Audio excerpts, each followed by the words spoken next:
नमस्कार दोस्तों, स्वागत है आप सभी का मेरे YouTube चैनल केसी एस्ट्रोलॉजी में। और आप सभी दर्शकों को मेरी तरफ से दशहरे की हार्दिक शुभकामनाएं। आज हम बात करेंगे कैप्रिकॉन की, और कैप्रिकॉन मकर राशि की बात करेंगे, लेकिन 10 मासा चार्ट की। क्योंकि 10 मासा चार्ट हमारे जो कर्मों को बताता है, और कैप्रिकॉन साइन भी हमारे कर्मों को बताती है। तो आज हम देखेंगे कि कैसे कैप्रिकॉन साइन का महत्व डी10 चार्ट के अंदर बढ़ जाता है। डीजन चार्ट के अंदर कैप्रिकॉन साइन में बैठने वाले ग्रह या कैप्रिकॉन साइन को देखने वाले ग्रह किस तरीके से हमको ऊंचाइयों पर पहुंचा देते हैं, हमें फेमस कर देते हैं, हमें पैसा कमा कर देते हैं। लेकिन हमें देखने कौन कौन से ग्रह हैं, उस पर हम पहले बात कर लेते हैं। लेकिन हमें क्या करना है, पहले हम ग्रहों को नोट करेंगे जो हमें डी10 में कैप्रिकॉन के साथ देखने हैं। पहला, जो आपका जन्म समय के टाइम आपकी दशा और अंतर्दशा को नोट कर लीजिए। जो भी ग्रह की दशा और अंतर्दशा आपको जन्म के टाइम पे मिली है, मैं दोबारा कह दूं, जन्म के टाइम की दशा अंतर्दशा को नोट कर लीजिए। उसके बाद आप जो है कि T1 के 10th लॉर्ड को नोट कर लीजिए। D10 में बैठे हुए ग्रहों को नोट कर लीजिए। सॉरी, D1 में 10th हाउस में बैठे हुए ग्रहों को नोट कर लीजिए। पहला, जन्म के समय की दशा और अंतर्दशा। दूसरा, D1 का 10th लॉर्ड। तीसरा, D10 के अंदर बैठे हुए, D1 के 10th हाउस में बैठे हुए ग्रहों को नोट करना। उसके बाद D1 के 10th हाउस को जो ग्रह देख रहे हैं उनको नोट करना। उसके बाद आपने जो है कि अपना D10 खोलना है, वहां देखना है कैप्रिकॉन साइन के अंदर जो भी ग्रह हमने नोट किए हैं। सबसे पहले जो है कि आपका जो है कि जन्म कुंडली के 10th भाव में जो ग्रह बैठे हैं, सबसे ज्यादा शक्तिशाली वो होंगे जो 10th भाव में आपके D1 के अंदर बैठे हुए हैं, और D10 के अंदर वो कैप्रिकॉन साइन के अंदर बैठे हुए हैं। वो सबसे शक्तिशाली। उसके बाद D10 के कैप्रिकॉन के अंदर यदि आपके जन्म समय की दशा या अंतर्दशा स्वामी बैठा हो, दशा अंतर्दशा का स्वामी D10 चार्ट के अंदर कैप्रिकॉन, ये पहले वाले से थोड़ा कम है। उसके बाद आपने देखना है कि आपके लगन चार्ट के अंदर आपका 10th भाव का स्वामी है, वो अगर कैप्रिकॉन के अंदर बैठा हो D10 के अंदर। उसके बाद आपने ये देखना है कि आपके 10th भाव को जो ग्रह देख रहे हैं T1 के अंदर, वो आपके D10 के कैप्रिकॉन को क्या देख रहे हैं। तो ये पहले से लेके जो मैंने चार पांच जो बताए हैं नंबर वाइज, तो सबसे पहले वाला सबसे ज्यादा शक्तिशाली, उससे कम कर्म के अंदर ये मैंने बताए। इनको आपने नोट कर लेना। उसके बाद आपने D10 खोल देना है। पहले कुछ उदाहरण से आपको समझा देता हूँ। अपने D10 में इसको आप चेक कर सकते हैं, ये काम करता हुआ आपको नजर आएगा। जैसे कि ये D10 है, ये महात्मा गांधी का चार्ट है। इनकी जन्म की दशा मैंने यहाँ लिख दी है, मरकरी सैटर्न थी। सबसे पहले हमें ये देखना है कि D10 के अंदर कैप्रिकॉन साइन के अंदर कहीं आपके D1 चार्ट के 10th भाव में बैठे ग्रह तो नहीं बैठे। यहाँ D1 के 10th में राहु और चंद्रमा बैठे। राहु नहीं बैठा, राहु देख रहा है लेकिन कैप्रिकॉन, ये कंडीशन मैंने बताई थी, लेकिन थोड़ी हल्की कंडीशन है। ठीक है, चंद्रमा नहीं देख रहा। उसके बाद आपने देखना था कि जो दशा अंतर्दशा है, उसके लॉर्ड तो कहीं नहीं बैठे हुए थे। दशा अंतर्दशा मरकरी और शनि की थी जन्म के समय, और मरकरी और शनि दोनों ही कैप्रिकॉन के अंदर बैठे हैं। ये बहुत ही उत्तम स्थिति। उसके अलावा दसम भाव का स्वामी चंद्रमा है, ये भी नहीं बैठे हुए हैं, चंद्रमा नहीं बैठे हुए हैं। दसम भाव को कोई ग्रह देख रहा है? कोई ग्रह नहीं देख रहा। केतु को हम इसलिए नहीं लेंगे कि राहु वहां पर बैठा हो। तो ठीक है, एक राहु देख रहा है जो कि D1 के 10th हाउस में बैठा हुआ है। साथ ही साथ जन्म समय की जो दशा अंतर्दशा के स्वामी थे और दोनों देख रहे हैं, दोनों बैठे हैं सॉरी कैप्रिकॉन साइन के अंदर। ये बहुत ही उत्तम स्थिति है। जिन्होंने महात्मा गांधी जी को जो है कि इतनी सफलता दी, इतनी नाम दिया, जो कि उनके जाने के बाद भी उनका नाम आज भी जो है कि पूजा जाता है, और वो राष्ट्रपिता कहलाए हिंदुस्तान के। एक और चार्ट है, कई चार्ट आपको दिखाऊंगा, लाल बहादुर शास्त्री जी हैं। अब इनके चार्ट के अंदर बुध इनका दसवें से है, और बुध दसम भाव के अंदर बैठा भी है। पहली कंडीशन यही थी, सबसे स्ट्रेट मैंने यही बताया था कि आपके D1 के अंदर अगर कोई प्लेनेट 10th हाउस में बैठा है, वही आपके कैप्रिकॉन साइन के अंदर बैठा हो या उसको देखता हो, तो वो सबसे उत्तम है। वैसे ये अगर बैठने से कम है, अगर ये मरकरी यहाँ बैठ जाता तो ज्यादा अच्छा था, लेकिन मरकरी देख रहा है। इसके अलावा मून और सन नहीं देख रहे हैं, बुध दशमेश है, वो देख ही रहा है। उसके अलावा कोई ग्रह 10th हाउस को नहीं देख रहा है, तो और कोई ग्रह नहीं बनता। तो यहाँ पर बुध देख रहा है। इसके अलावा D10 का लग्नेश, क्योंकि लग्नेश सबसे महत्वपूर्ण होता है किसी भी वर्ग चार्ट का, तो D10 का लग्नेश ही कैप्रिकॉन साइन है, और शनि उसको देखकर अपनी 10वीं दृष्टि से और मजबूती प्रदान कर, यानी कोई भी ग्रह जब अपने सब राशि को देखता है तो उस भाव की वृद्धि करता है, और वो तो खुद लग्नेश है। लग्नेश जहाँ बैठता है, जहाँ देखता है, आपको पता वहां की वृद्धि। तो ये एक श्रेष्ठ हो गया बुध की दशा के अंदर। शनि बुध की दशा अंतर्दशा के अंदर इन्होंने प्रधानमंत्री पद के ग्रहण किया था। तो ये एक महत्वपूर्ण पहलू हो जाता है जो कैप्रिकॉन साइन को देख रहा है। ये इंदिरा गांधी जी का चार्ट है, जिसके अंदर दसम भाव के अंदर कोई नहीं बैठा। दसम भाव को शनि देख रहे हैं, मंगल देख रहे हैं, और कोई नहीं देख रहा। शनि मंगल देख रहे हैं, और जन्म के समय इनको दशा मिली सूर्य और केतु। ठीक है जी?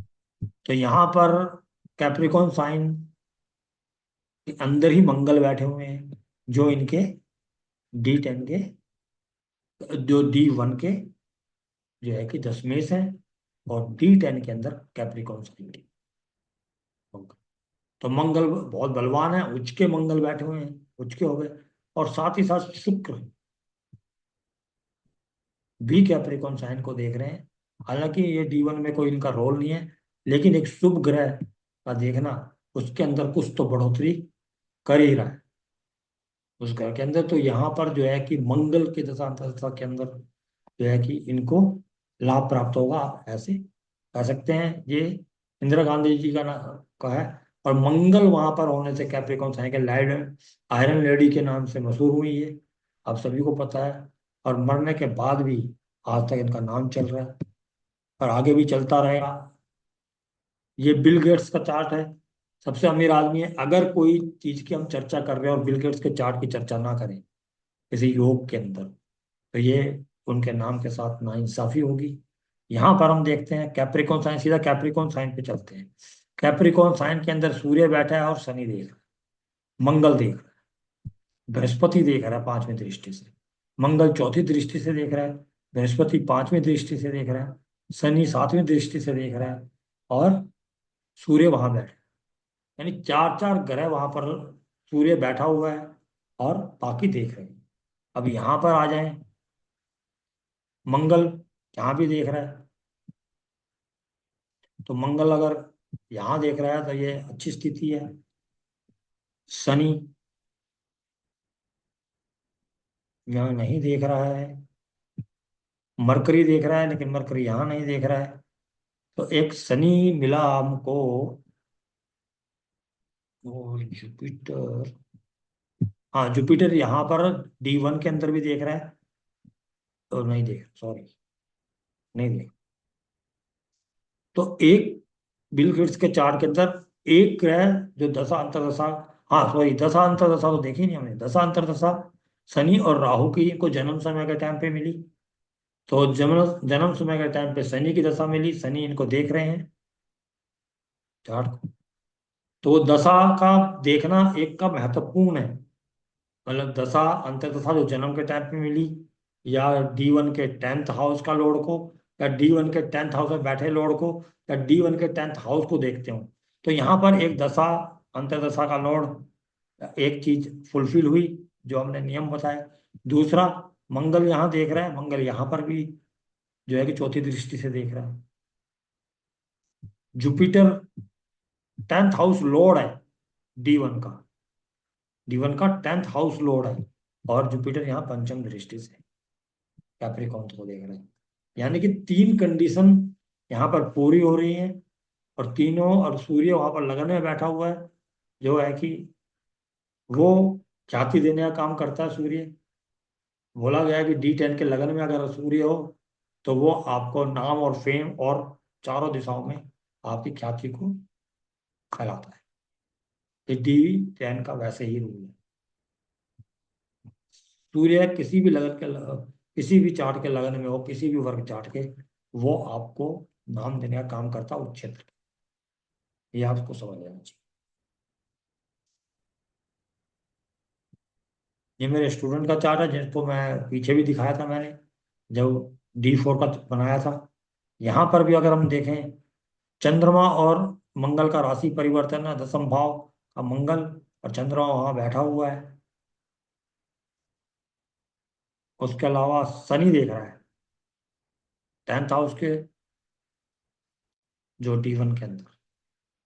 तो वहां पर हमें तीन ग्रह मिल गए, एक तो मंगल मिला, एक चंद्रमा मिला, एक शनि मिला, और जन्म समय के जो डेट ऑफ बर्थ थी, तो डेट ऑफ बर्थ के टाइम पे जो जन्म समय इनको दशांतर दशा मिली, वो वीनस और राहु की। तो यहाँ पर अगर हम देखेंगे, कैप्रिकॉन साइन यहाँ पर है, जन्म समय की अंतर्दशा लॉर्ड राहु कैप्रिकॉन साइन में बैठे हुए हैं। ठीक है जी। शनि देख रहे हैं D1 में तीसरी दृष्टि से, यहाँ शनि देख रहे हैं D10 के अंदर दसम दृष्टि से कैप्रिकॉन साइन को।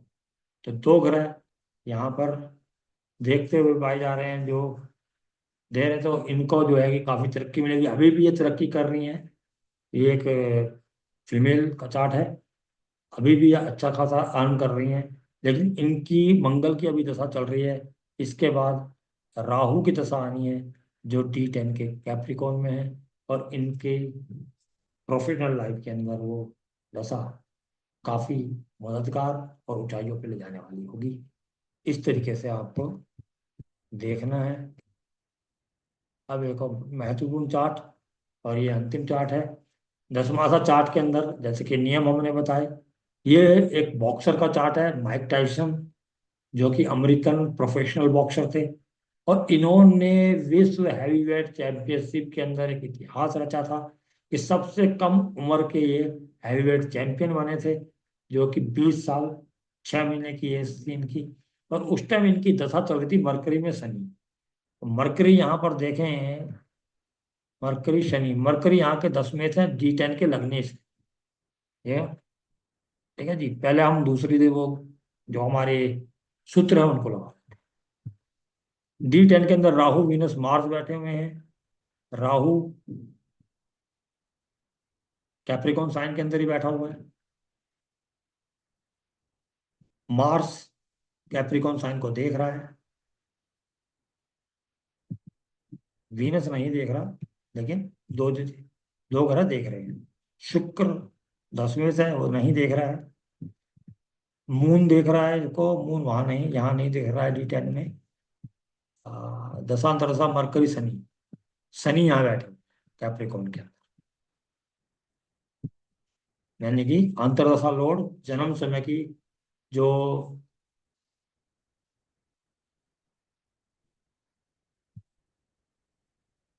तो इस तरीके से आप देखेंगे कि जो दशा अंतरदशा है वो भी अपना महत्वपूर्ण रोल अदा करते हैं, जो है कि आपके D10 चार्ट के अंदर। खासकर जब आप D10 चार्ट देखते हैं तो कैप्रिकॉन साइन को आप नजरअंदाज नहीं कर सकते, क्योंकि ये कालपुरुष कुंडली का 10वां भाव है। ये आपके कर्मों को दर्शाता है। ये राशि बहुत महत्वपूर्ण हो जाती है, खासकर D10 के अंदर। अगर आपके दशा लॉर्ड, अंतरदशा लॉर्ड, या आपके दसम भाव में D1 के बैठे हुए ग्रह, या वहां देख जो D1 के दसम भाव को देख रहे हैं वो ग्रह भी नहीं देखते हो, लेकिन फिर भी अगर कोई ग्रह आपके कैप्रिकॉन में बैठा है तो उसकी दशा अंतर्दशा में आपके प्रोफेशन के अंदर आपको लाभ प्राप्त होना ही होना है। ये आप समझ लीजिए। तो ये कैप्रिकॉन का एक चमत्कार है D10 के अंदर, कि वो अपने को देखने वाले ग्रह या अपने अंदर बैठे हुए ग्रह ये दशा अंतर्दशा में अपलिफ्ट कर देता है प्रोफेशन। तो इसी के साथ ही मैं आज्ञा चाहूंगा आप लोगों से। और आप प्लीज़ जिन्होंने शेयर नहीं किया, लाइक नहीं किया है मेरे चैनल को, या सब्सक्राइब नहीं किया है, तो लाइक भी कीजिएगा, सब्सक्राइब भी कीजिएगा, बेल आइकॉन भी दबाइएगा। मैं, आप जितना मुझे प्रोत्साहित करेंगे उतना ही मैं कुछ नया लेकर आपके सामने हाजिर होऊंगा।